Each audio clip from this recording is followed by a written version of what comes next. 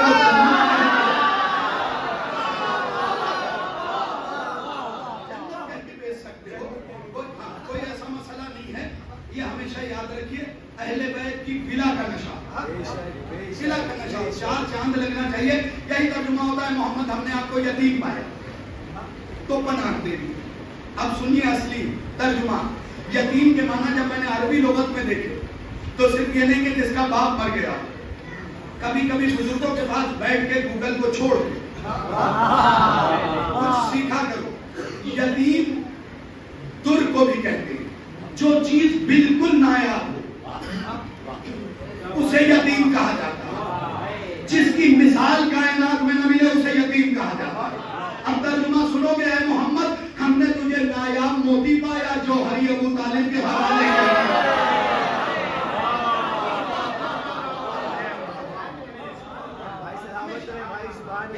اصول ہے قرآن کا حدیث کا. اچھے معنی جب تک موجود ہیں اس سے نیچے کے معنی مراد نہیں لیا. یہ اصول جب تک اچھے معنی موجود ہے. اور یتیم کے معنی ہے نایاب. اسی لیے کہا جاتا ہے در یتیم. بس سمیٹ کے میں نے گفتگو کل ضرور بھی ضرور 4 آدمی میں سے ہی مجلس منعقد کیجیے گا کیونکہ جس سال حضرت ابو طالب اور خدیجہ نے دنیا کو چھوڑا ہے رسول نے پورے سال کو عام الحزن کا غم کا سال. اور گزارش اتنی کہ کبھی حیثیت سے زیادہ نہ ہو اہل بیت کے معاملے. آپ کو پتا ہے میں نے خود اپنی آنکھوں سے عزاداری الدیدگاہ مرجعیت کتاب کا نام ہے, ابراہیم خلخالی کی کتاب ہے. اس کے اندر نائنی جیسے فقیہ کا جملہ لکھا ہے کہ عزاداری کے خلاف بولا ہوا ایک جملہ بھی سیدہ کے پسلیوں کے درد کو بڑھا دیا. جسے دیکھیے تبرک پہ اعتراض, مجلسوں پہ اعتراض, ماتم پہ اعتراض. یہ سید حسین کی اماں کا معاملہ ہے. ہم نوکر میں نوکر کی طرح مالک بننے کی کوشش نہ. جو لوگ بھی ساتھ میں امام موسی کاظم کی مجلس میں آئے اے معصوم قوم ان کے حفاظت کی ذمہ داری لا. میں چند جملے مسائل کے پڑھنا چاہتا ہوں. اگر سخت جملہ پڑھ دوں تو معاف کر دیجیے گا. لیکن سارے فطرے کتابوں میں لکھے ہوئے آپ کا اور میرا 7واں مولا نماز کی حالت میں جب مولا کے گلے میں رسی باندھ کے کھینچا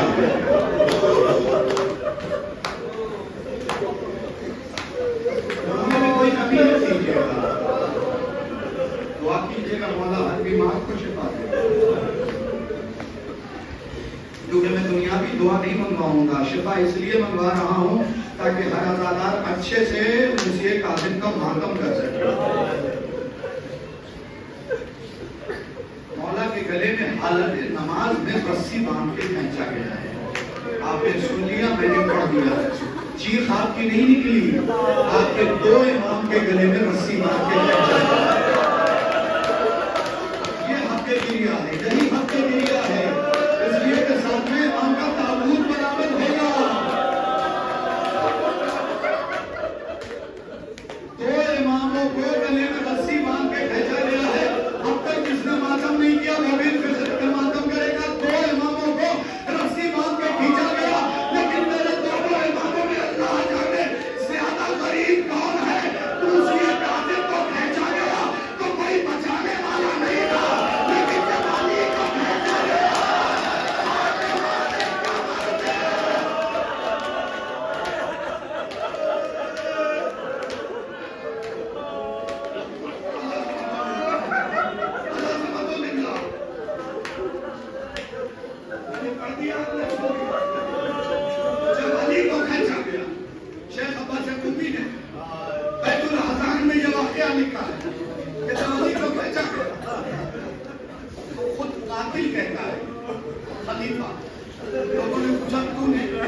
علی کو کھینچ لیا کہ ہم نے رسی باندھ کے کھینچا تو لیکن علی کھینچ نہیں رہے. میں نے بہت زور لگایا لیکن علی کو کھینچ نہیں پایا. اللہ اکبر اللہ اکبر. اللہ جانے آپ کیسے گریا کریں گے. کھینچ نہیں پایا. اب جب میں نے پلٹ کے دیکھا تو کیا دیکھا؟ فاطمہ علی کا پٹکا پکڑے ہوئی تھی.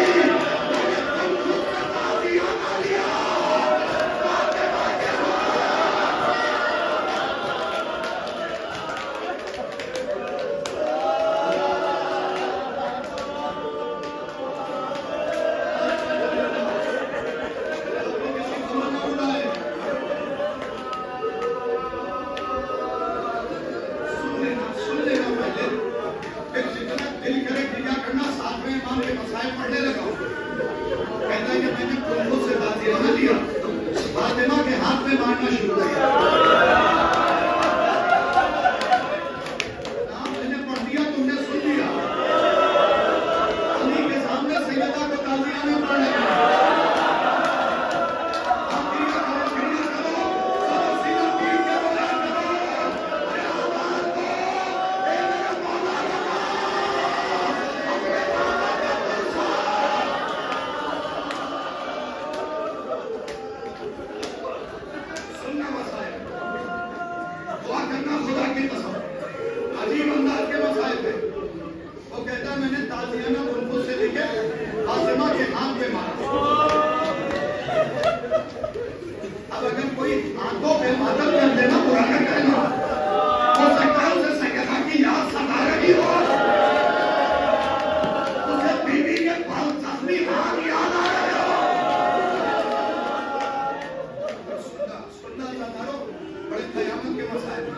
میں نے جب کتابوں میں تلاش کیا تو مجھے یہ ملا کہ بی بی فاطمہ کو خود یہ کم وقت اور منہون کہتا ہے کہ میں نے 10 یا 12 تازیانہ.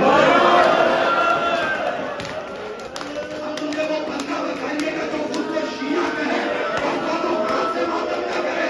امام رضا کہتے ہیں جناب سیدنا کو آج کے اندر 10 سے 12 تازیانہ. اور امام رضا کہتے ہیں میرے بابا موسیٰ کاظم کو زندگی میں چاہے روزانہ 100 تازیانہ.